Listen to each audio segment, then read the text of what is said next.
Ahora sí estamos todos, estamos todos. Bueno, perfecto. Bárbaro. Mucho gusto. Gracias por la invitación. Así que.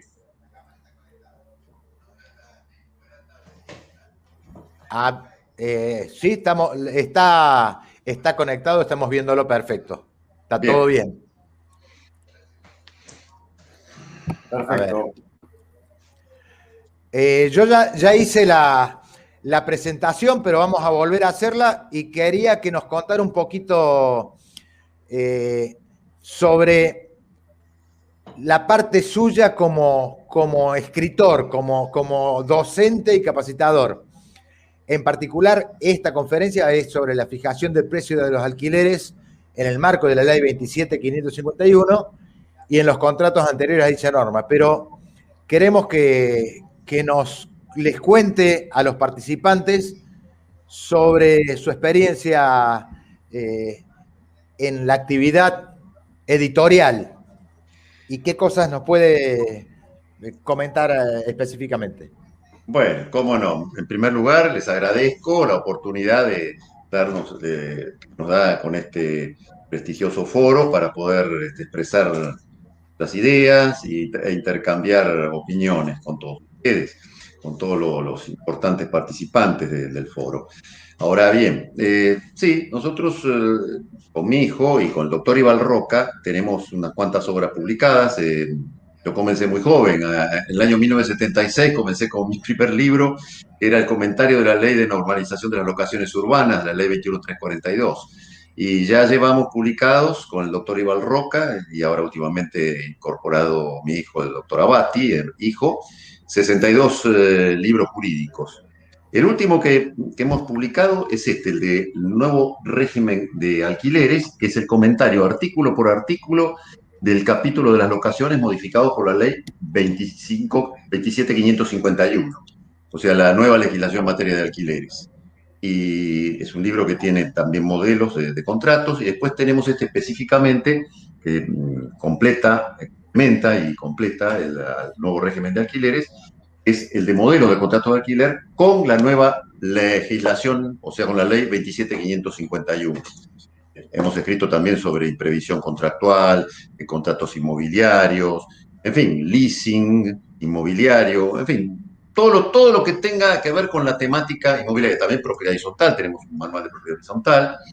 En fin, todo lo que son aportes nuestros a lo que es el derecho inmobiliario. Estos libros, como nosotros somos socios en la editorial, los podemos ofrecer a todos los oyentes a precio de editorial al librero, o sea, no a precio de librería. En la librería estos libros están cada uno de ellos en 2.200 pesos. Nosotros podemos ofrecer en 1.800 pesos cada libro de estos, más gastos de envío, y los que están en Capital Federal los retiran directamente del estudio, así que no tienen ningún procentro. En San Martín y Viamonte, San Martín 683, no tienen gastos de envío. Así que bueno, hoy tenemos un tema que es bastante complejo y además concita la atención, en fin, de todo el mundo inmobiliario y está trayendo muchos problemas, que es la ley 27551. Primero, recordemos que en el Código de Vélez, el capítulo de las locaciones contenía 130 artículos. Luego, la ley sancionada en el año 1984, la ley 23.091, contenía 30 artículos.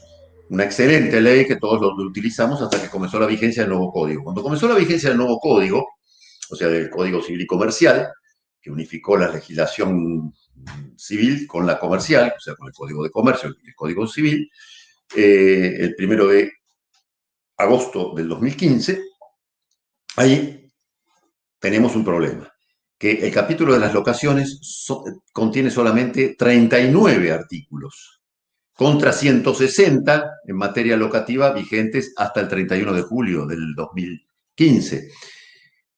Esto ha traído algunos problemas y ahora ha acrecentado estos problemas con la vigencia a partir del 1 de julio del año pasado de la ley 27551, que vino a modificar varios artículos del capítulo de las locaciones y le agregó algunos. Pero no escapa a la atención de todos nosotros que cuando tenemos un código tan vasto, con tantas normas, como el código de Vélez, más la ley 23.091, prácticamente todas las situaciones locativas, en el ámbito locativo, estaban contempladas. Y lo que no se contemplaba en el contrato, lo que las partes dentro del principio de autonomía de la libertad contractual, que en ese momento era el artículo 1197 del Código de Vélez y hoy es el artículo 958 del Código Civil y Comercial, todo lo que no estaba contemplado estaba seguramente en la ley.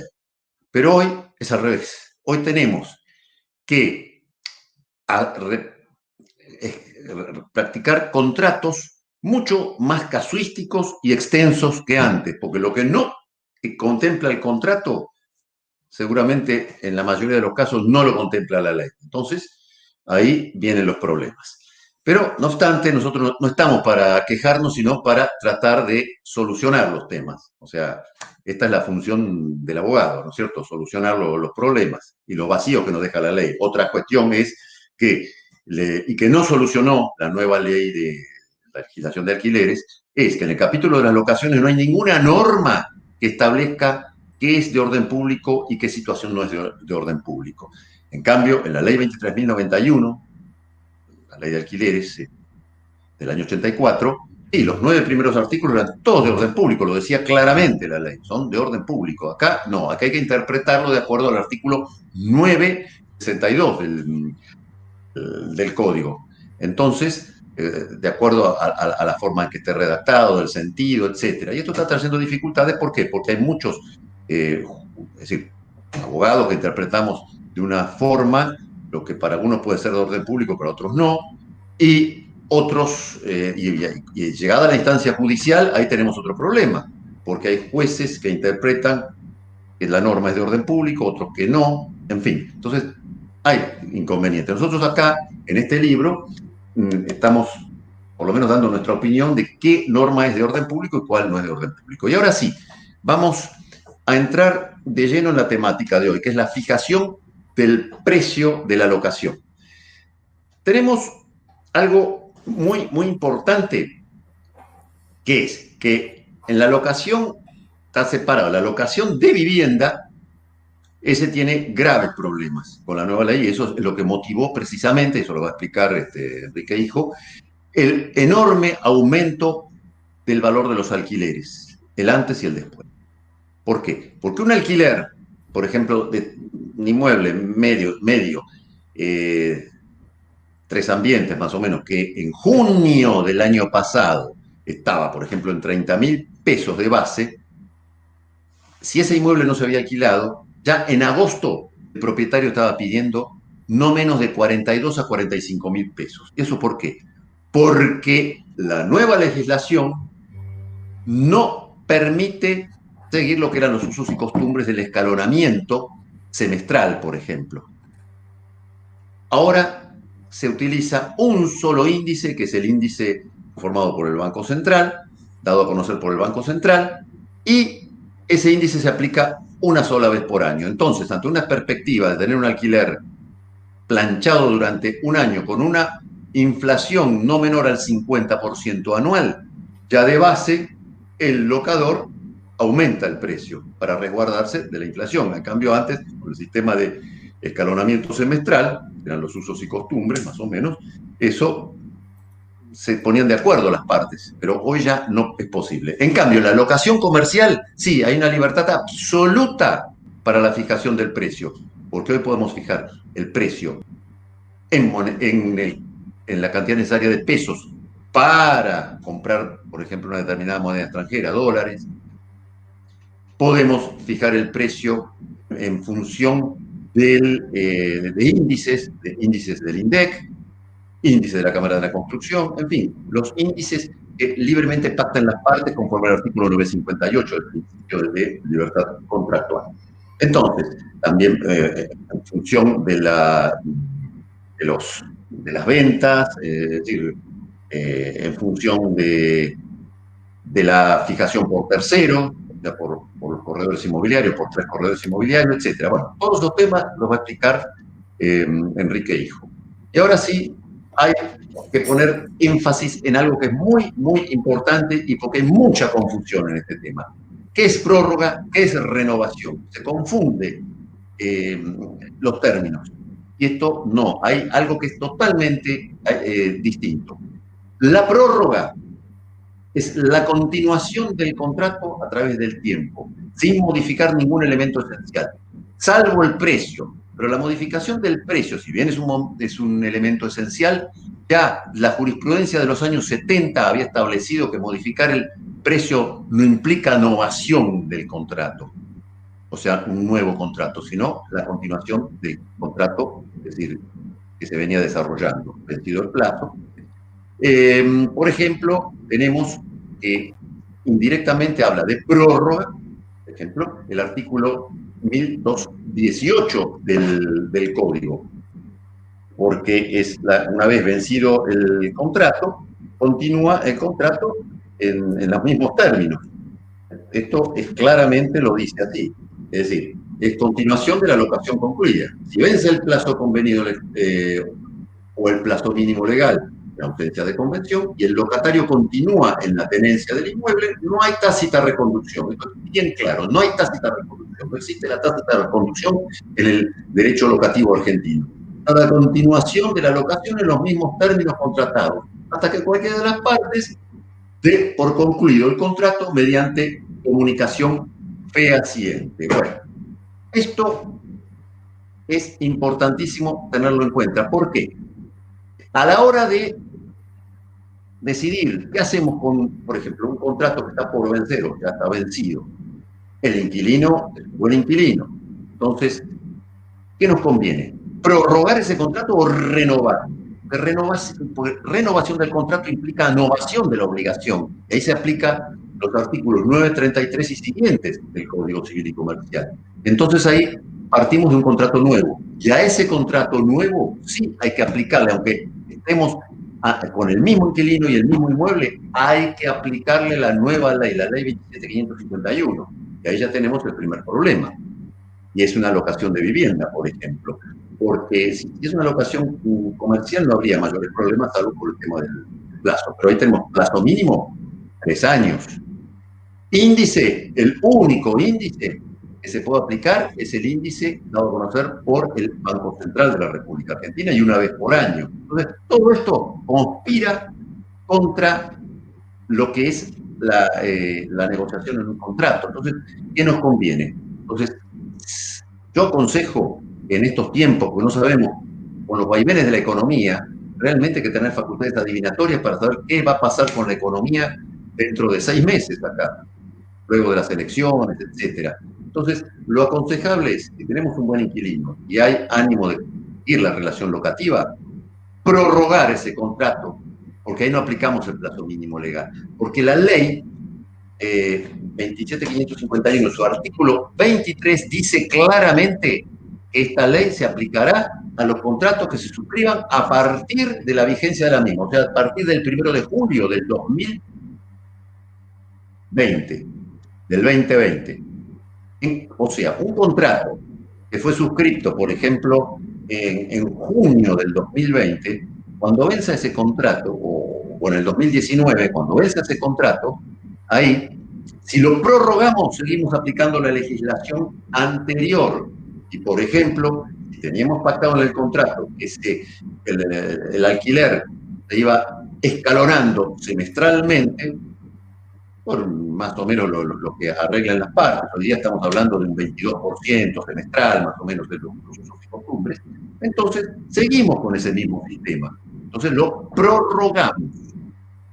Ahora, si tenemos que renovar ese contrato, entonces ahí sí rige la nueva ley, plazo mínimo 3 años, y si es locación de vivienda, desde luego, único índice que se puede utilizar es el índice del Banco Central y una vez por año.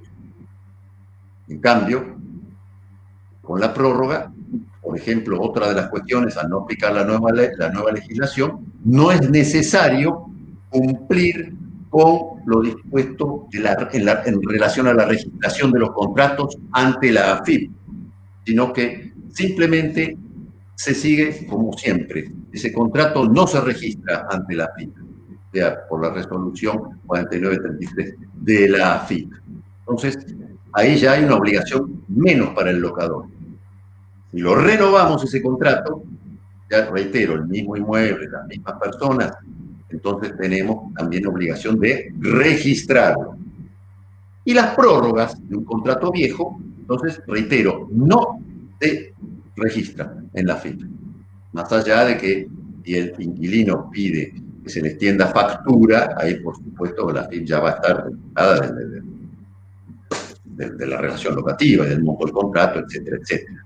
Entonces, muy importante que lo tengan en cuenta. ¿Renovamos o prorrogamos? Y si prorrogamos, también tenemos que considerar cuántas veces se puede prorrogar un contrato. Bueno, infinitas. El límite es el plazo mínimo legal. Estamos hablando de locación de vivienda, son 20 años, y los restantes destinos, comercial, oficinas, galpones, 50 años. Podemos hacer todas las prórrogas que las partes convengan, en uso del principio de libertad contractual del artículo 958 del Código Civil y Comercial. Pero el límite máximo es ese. No hay límite mínimo. Podemos prorrogar por un mes, por 3 meses, 6 meses, lo que las partes decidan. Eso sí, en las prórrogas siempre se le descuenta, llegar al plazo máximo de prórroga, se le descuenta el plazo original del contrato. Era un contrato en general de la legislación anterior, eran 2 años el plazo mínimo. Ahora, con la nueva ley, se extendió a 3 años.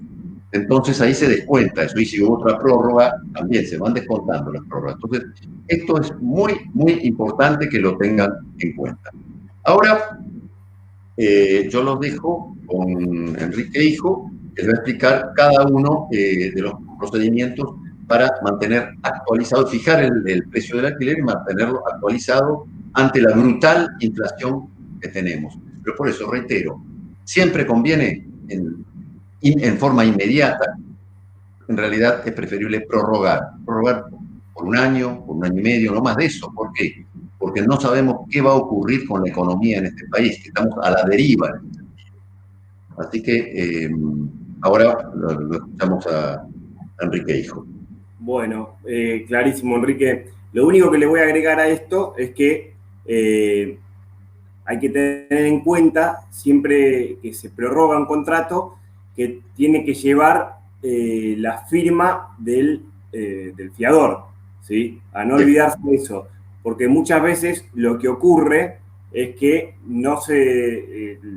las partes negocian cuál va a ser el nuevo monto de la prórroga, cuánto tiempo van a prorrogar, y se olvidan de que tiene que firmar el fiador. Y si no firma el fiador, queda automáticamente liberado, ¿sí? Así que es una cuestión muy importante que no podemos perder de vista. Bueno. Una acotación, sí. Porque quienes quieran adquirir estos libros, nos los piden a nosotros directamente, a los teléfonos que ven en pantalla, que son 1130 575774 o 11 5747 8049, o a los mails que están ahí en pantalla, que es enriqueabati@hotmail.com y enrique-abati@hotmail.com. Toman nota de eso, nos mandan los pedidos y bueno, y nosotros nos comunicamos con. Ahora sí. Bueno, entonces ahora voy a hablar de la nueva modalidad para establecer los precios, es decir, para determinar el precio del valor locativo en la vivienda, conforme lo estipuló el artículo 14 de la ley 27.551, que rige a partir del 1 de julio del 2020. Bueno, los contratos, como primera medida, quiero aclarar que este artículo lo que hizo fue derogar la prohibición legal de indexar que existía es decir, esa prohibición legal de indexar existe para todo tipo de relación jurídica, pero este artículo 14 la derogó particularmente para los contratos de locación, con lo cual sigue vigente para el resto de los contratos, pero para lo que son contratos de locación, ahora ya se puede indexar. Es decir, se puede indexar tanto los contratos de locación de vivienda como los contratos comerciales, contratos de oficinas, etcétera. Es decir, el resto de los contratos se puede indexar, que antes estaba prohibido. Bueno, puntualmente, los contratos de uso habitacional o vivienda, lo que vino a establecer esta ley, este artículo 14, fue determinar, primero, la periodicidad en cuanto se pueden ajustar, en cuanto se pueden aplicar los ajustes y el tipo de ajuste que se va a aplicar. Bueno, la periodicidad es un año, es decir, una vez por año se puede ajustar el contrato habitacional.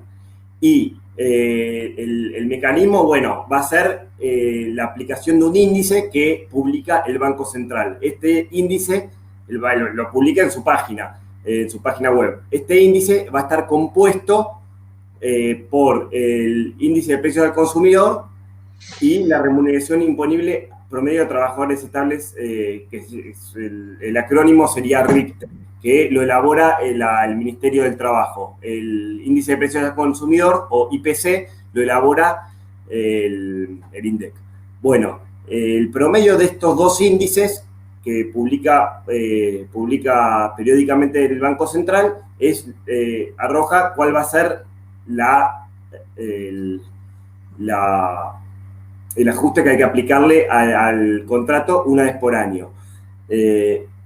Bueno, básicamente lo que tienen que hacer las partes es ingresar en la página del Banco Central y ahí van a tener que poner la fecha de inicio del periodo que quieren ajustar, es decir, una vez que transcurrió el primer periodo, tienen que fijarse, ingresar la fecha de inicio del periodo y la fecha de finalización del periodo, y eso va a dar unos números. Y hay que dividir el último número por el primero. Es decir, esto nos va a dar el porcentaje de ajuste del alquiler, que igual ya hay muchas páginas que están dando es decir, para que nosotros no tengamos que hacer todo este cálculo, ya directamente están calculando por nosotros cuál es el índice, nada más ingresando los datos de inicio y finalización del periodo. Bueno, como dije, esto se puede solo ajustar una vez por año. Entonces, en un alquiler de 3 años, un alquiler de vivienda de 3 años, se va a ajustar 2 veces el alquiler. Una vez a la finalización del primer año y una vez a la finalización del segundo año. Bueno, esto para los contratos nuevos, reiteramos. Si es una prórroga, como explicó Enrique recién, y las partes van a seguir utilizando el mecanismo de ajuste del precio que habían pactado en su momento. Bueno. Permíteme que voy a aclarar algo con respecto, ya que estamos hablando del precio, con respecto al depósito de la locación. Ahora, con la nueva ley, el depósito de la locación hay que devolverlo de acuerdo al alquiler vigente en el momento de restitución del inmueble, si es a la finalización del contrato o si es por resolución anticipada, entonces el alquiler vigente en ese momento. O sea, se actualiza el depósito que es de toda justicia. Pero en los contratos anteriores, si eso no está pactado y prorrogamos un contrato de esos, no se aplica eso. Y aparte, en los contratos de vivienda, esto es importante también destacarlo, que el límite máximo que puede exigir el locador es un solo mes por el total del contrato. Antes, en el Código Civil y Comercial, establecía que era un mes por año. Si eran 2 años, eran 2 meses.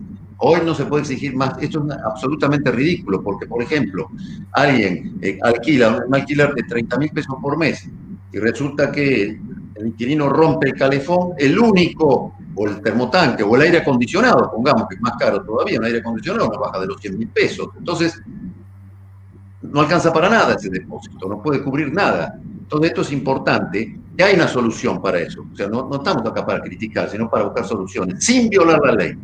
Porque la disposición esa es de orden público entre el locador y el locatario. O sea, el locador no le puede exigir más que un solo mes al inquilino de vivienda. Restantes destinos, sí, 6 meses, lo que se les ocurra. Es decir, no hay límite. Entonces, ¿cuál es la solución? rodeando esa prohibición. Es que si un tercero por el inquilino, un tercero amigo del inquilino, dice, bueno, yo voy a reforzar ese depósito, voy a depositar, entregar en depósito de garantía de la locación 2 meses más, por ejemplo, o 3 meses más. Ahí, esto no está alcanzado por la prohibición legal de orden público, y eso es perfectamente factible, así que tengan en cuenta eso al momento de pactar un contrato. O sea, viene un amigo, e incluso el fiador es un tercero, es decir, en el contrato, a él no le alcanzan las normas de orden público. Entonces, él puede, además de dar fianza personal, dar también entregar un monto dinerario en depósito. Eso sí tiene que ser siempre en pesos.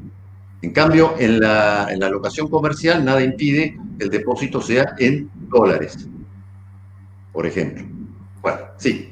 Sí, bueno, ya que hablas de depósito, hago una sola mención que suele ocurrir mucho, que lo que hacen muchas veces es las partes, es decir, que el inquilino entrega un pagaré en concepto de depósito en garantía.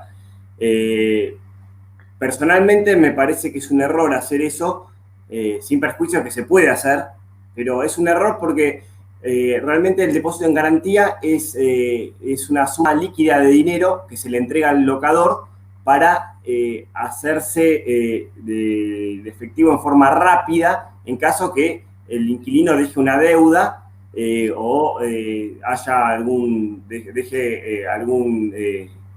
algo roto en el inmueble. Entonces, si ocurre ese siniestro o esa deuda y el inquilino dejó un pagaré, el locador para cobrarse va a tener que ejecutar el pagaré. Entonces, prácticamente es lo mismo que no dejar nada. El depósito en garantía se hace para justamente que el locador por lo menos se cobre una parte de la deuda que deja, ¿sí? Pero por lo menos ya tiene algo en la mano. Como alternativa, si uno no quiere ponerle más carga, más presión al inquilino, porque muchas veces nosotros sabemos que acceder al inmueble importa tener gastos de comisiones de inmobiliaria, el mes de anticipo, el mes de depósito en garantía, es mucha plata, bueno, la mudanza, bueno, entonces, ¿qué alternativa? Bueno, las partes pueden pactar que el depósito de garantía se constituya en 1 o 2 o 3 meses, tal vez, pero tiene que ser en efectivo, ¿sí? Bueno.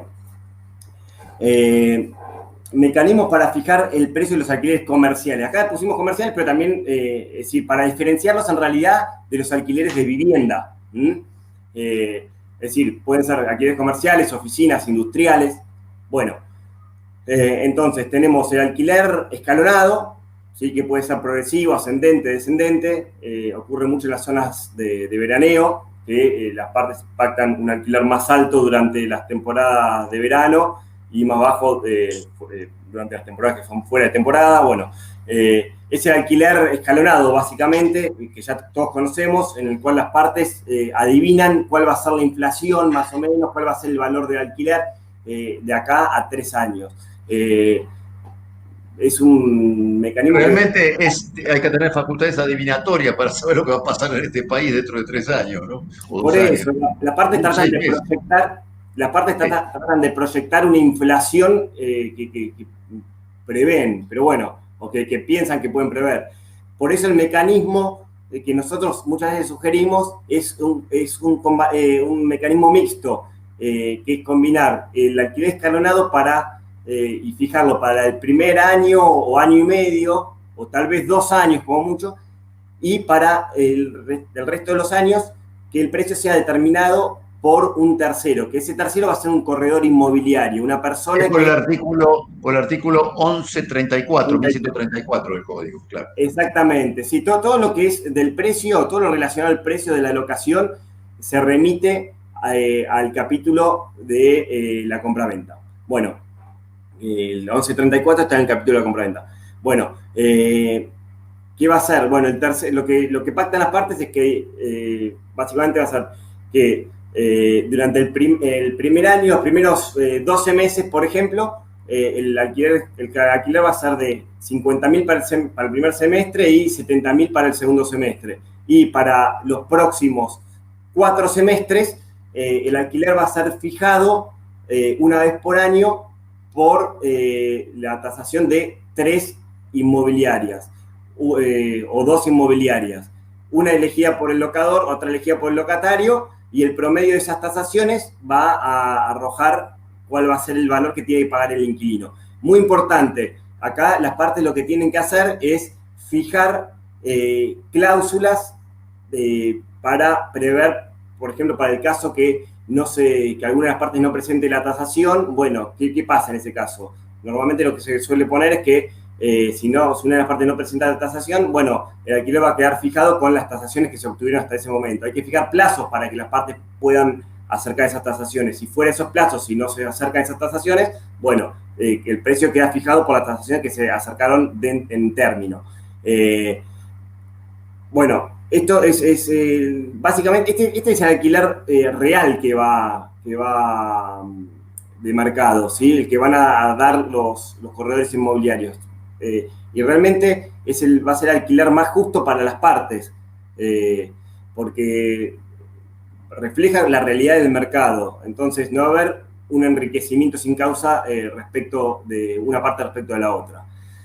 Bueno, otro mecanismo para fijar el precio, y acá, bueno, vamos a hablar de la moneda extranjera, porque preguntan mucho.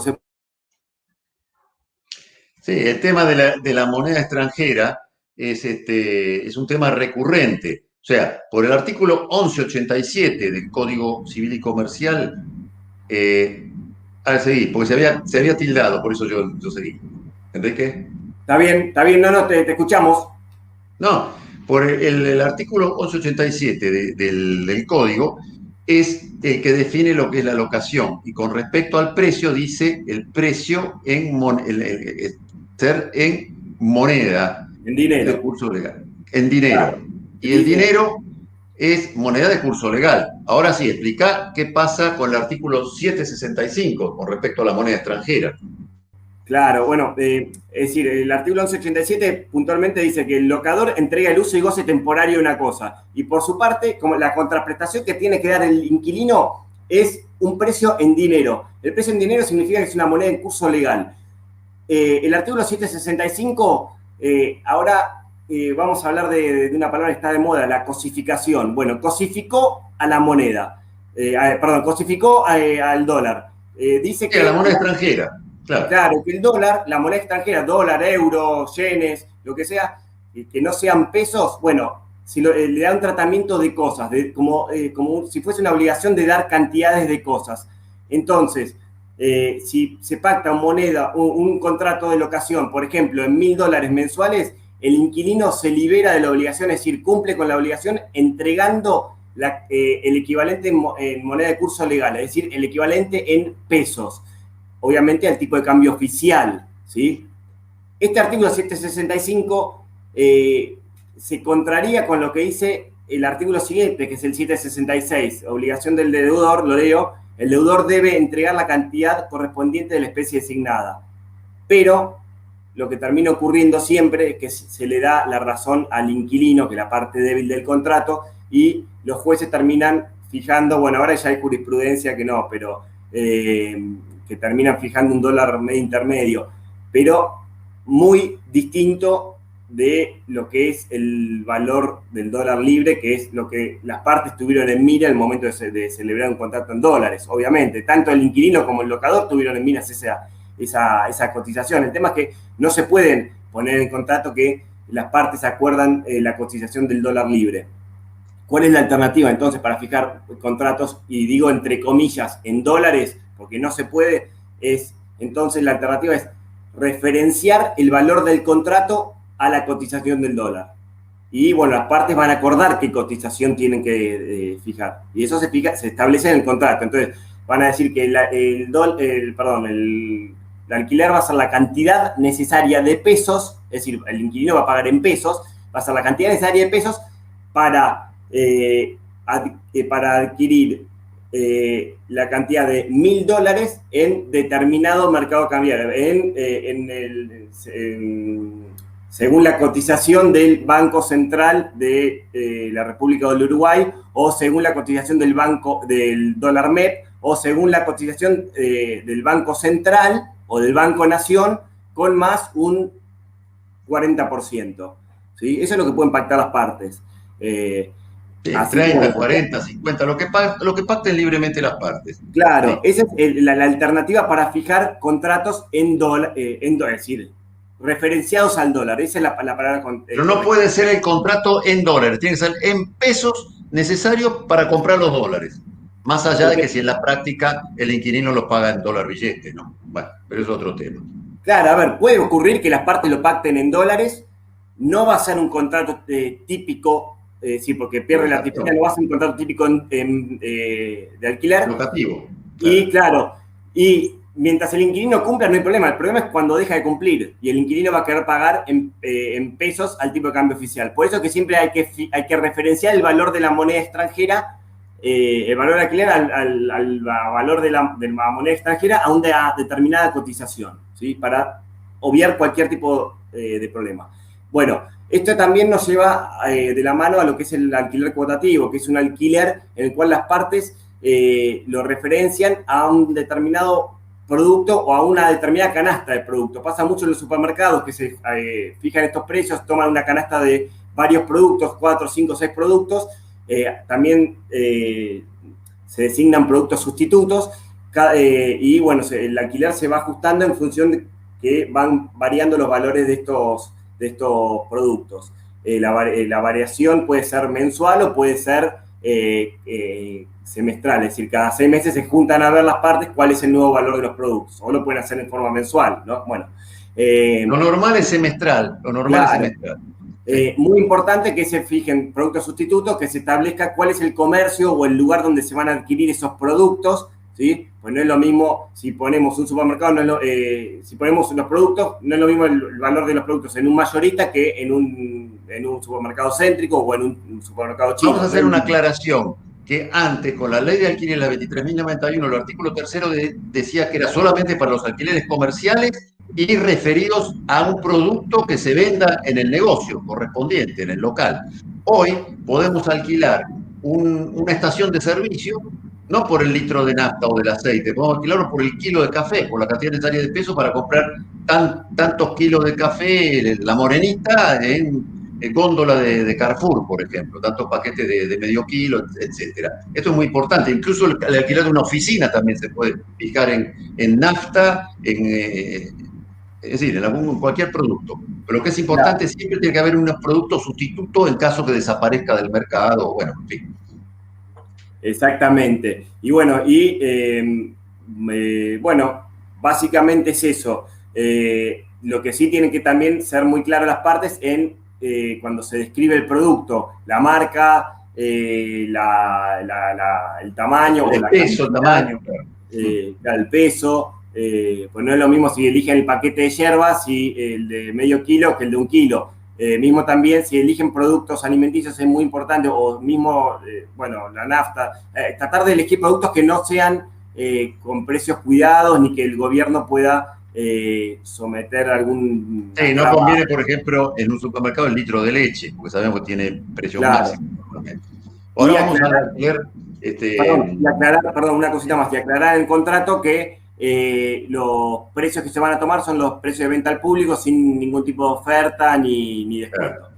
Bueno, el alquiler constituido por suma predeterminada o porcentaje de venta. Bueno, normalmente lo que se hace es las partes establecen una suma predeterminada que va a ser el precio mínimo que va a pagar el inquilino, menor del cual, es decir, menos que eso no va a pagar el inquilino, y un porcentaje de ventas. Entonces, ese alquiler mínimo normalmente es escalonado cada 6 meses.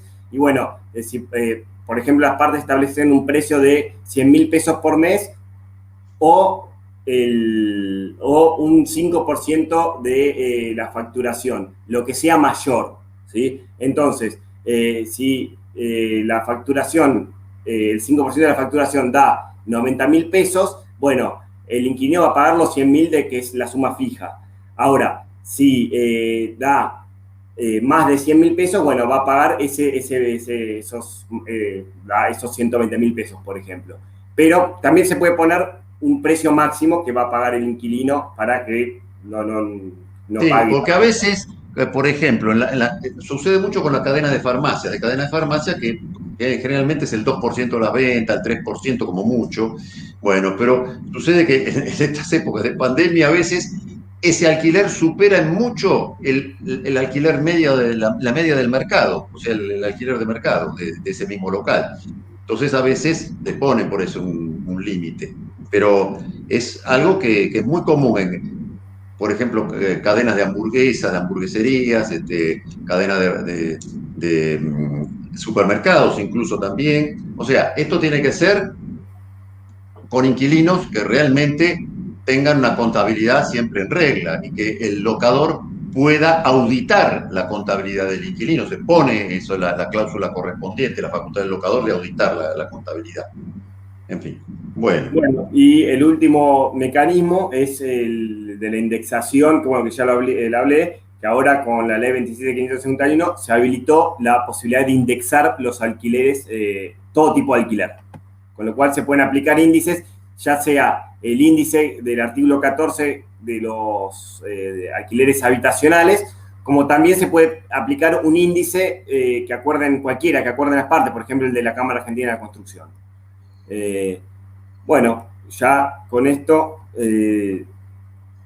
hablamos del precio, dimos un buen pantallazo de los distintos mecanismos que tenemos para fijarlo.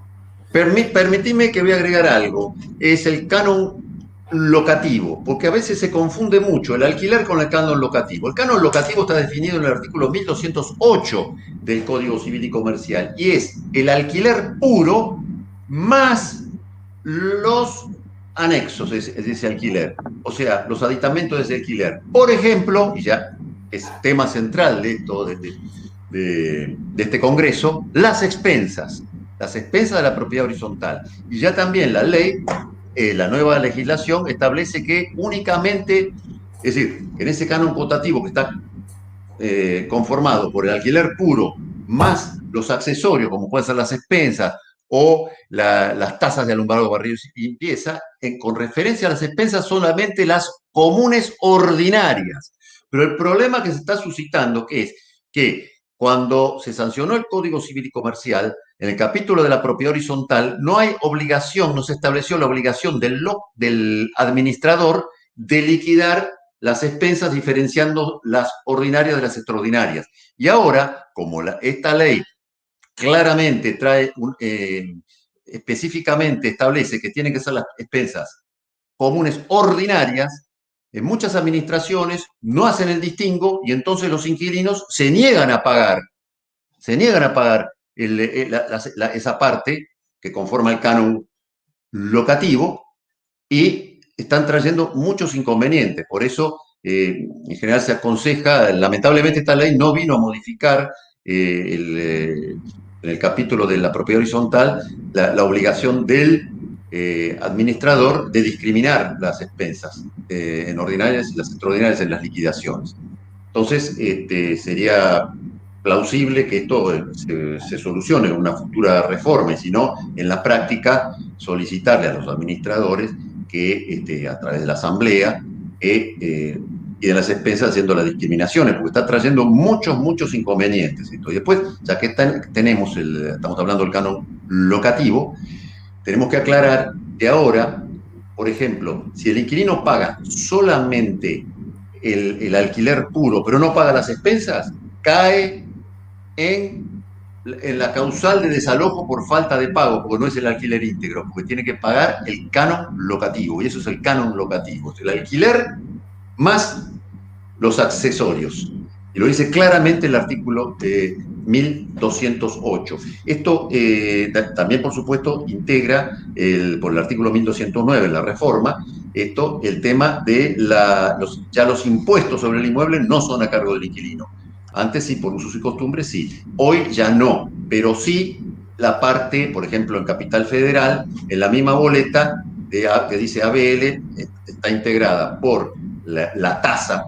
Una cosa es la tasa y otra es el impuesto. La tasa retributiva de los servicios de alumbrado, barrido y limpieza, que eso sí lo tiene que pagar el inquilino, pero no la parte del impuesto. Entonces, esto hay que tenerlo en cuenta. Entonces, la falta de pago de uno de esos rubros que integran el canon locativo es como que el inquilino no pagó íntegramente el alquiler y se lo puede desalojar. Esto es así. Entonces, ténganlo muy, muy en cuenta eso. Enrique, acá tenemos unas preguntas que nos hacen. Sí, cómo no. Dos, básicamente. Una, en las prórrogas, si es por un año, ¿puedo aumentar en el primer semestre? Sí, claro, se puede aumentar en el primer semestre. La idea de la prórroga es extender el contrato, obviamente, y se admite el reajuste del precio, ¿sí? Porque no se puede pretender en una Argentina que está azotada por la inflación que se siga cobrando lo mismo de alquiler. Y hay una segunda pregunta que es, esto preguntan mucho, esto parece que lo vieron ahora con esta reforma, pero ya existía, que en la segunda parte del artículo, que es el 1189, que establece que el plazo mínimo de 3 años dice que el locatario puede renunciar a ese plazo con tenencia de la cosa. Parece que lo descubrieron ahora, pero ya estaba desde el 2015. Y nosotros ya lo sosteníamos, que era una especie de convenio de desocupación, pero limitado al plazo mínimo legal. O sea, si tenemos por ejemplo, un contrato de 6 años, no es posible el funcionamiento de esto, por ejemplo, que el inquilino renuncie al plazo y diga, bueno, me voy a ir dentro de 4 años. No, eso no. Tiene que ser menor al plazo mínimo legal, o sea, menor a 3 años. Está mal redactado la ley, obviamente, porque le estamos cercenando las facultades al inquilino de decir, bueno, me voy en el año 5, no en el año 6. Pero bueno, funciona como un convenio de desocupación. El único problema es que no se lo puede homologar, salvo en 2 provincias, Córdoba una y Corrientes otra, ¿no? No se lo puede homologar. En cambio, el artículo 47 de la ley 21342 tenía el procedimiento homologatorio. Era discutible porque es una cuestión procesal y las cuestiones procesales están reservadas a los códigos procesales de cada provincia. Pero se puede, por ejemplo, tiene que tener siempre de ser de fecha posterior al contrato, porque dice claramente que tiene que estar en el uso y goce del inmueble, de la locación, el inquilino. Entonces, el contrato de locación tiene que ser de fecha anterior. Y el convenio de renuncia a plazo mínimo legal, tiene que ser de fecha posterior al uso, al que el inquilino haya entrado en el uso y goce. Generalmente se le dispensa, cuando es esto, en la práctica, digamos, vamos a decir las cosas como son. Todo el mundo quiere seguir haciendo los contratos por 2 años. Entonces, si el plazo mínimo son 3 años, se pacta ya con el inquilino de entrada. Mire, formalmente va a decir 3 años, pero usted renuncia y vamos a hacerlo de 2 años. Pero sí se le dispensa del pago de la indemnización por la resolución anticipada, y es lógico, siempre y cuando el inquilino cumpla con todas sus obligaciones contractuales. Sí. Exacto. Clarísimo, clarísimo. Bueno, así que bueno, yo no sé si hay alguna duda más. ¿Qué dicen? No sé qué dicen de la obligación de Cava, no sé qué es esto, algunas otras jurisdicciones, el resto del país, donde no sé de qué se trata eso.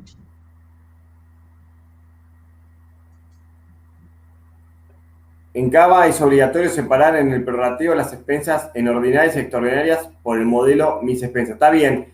Claro, sí. Claro, pero no rige en todo el país, lamentablemente, por eso. Claro. Eso en realidad, conozco, somos amigos con Liliana, lo ideal sería modificar legislativamente y establecerlo ya dentro en el capítulo de la propiedad horizontal, ya ponerlo ya directamente, porque estamos teniendo esos problemas en algunas provincias. Esto.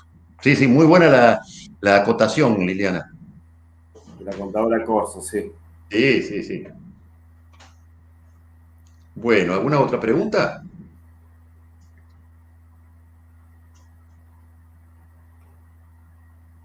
Bueno, entonces, A ver, no, acá siguen apareciendo, pero no lo mismo. Sigue apareciendo. Sí. Está bien. Bueno, parece que quieren que sigamos hablando, entonces. Bueno. No, yo lo que les decía, no, mire, vamos a hacer una aclaración, por ejemplo, del 1208, porque es muy consultado el tema del 1208. 1208 lo vamos a leer, acá tenemos el libro, vamos a decir. La canon convenido. El se integra con el precio de la locación y toda otra prestación de pago periódico asumida convencionalmente por el locatario. Para su cobro, y esto es muy importante lo que agregó la ley, para su cobro está prevista el procedimiento ejecutivo, porque antes ocurría que el inquilino no pagaba los alquileres, teníamos procedimiento ejecutivo, o sea, el cobro ejecutivo, pero por ejemplo, no pagó el alumbrado, barrio y limpieza. No, hubo jueces que parte de la jurisprudencia decían, no, eso es procedimiento ordinario, cobro ordinario de pesos. Entonces, realmente era un desastre. Ahora está todo comprendido por el artículo 1208. Todo es procedimiento ejecutivo. No pagó las expensas, procedimiento ejecutivo. No pagó el ABL, procedimiento ejecutivo para su cobro. Y además, posibilidad de desalojarlo, porque el canon, reitero, el canon locativo es el alquiler más los accesorios. No pagó los accesorios, es como si no hubiera pagado una parte del alquiler. Bueno, en fin, ya damos por terminado entonces. ¿Hay alguna otra pregunta?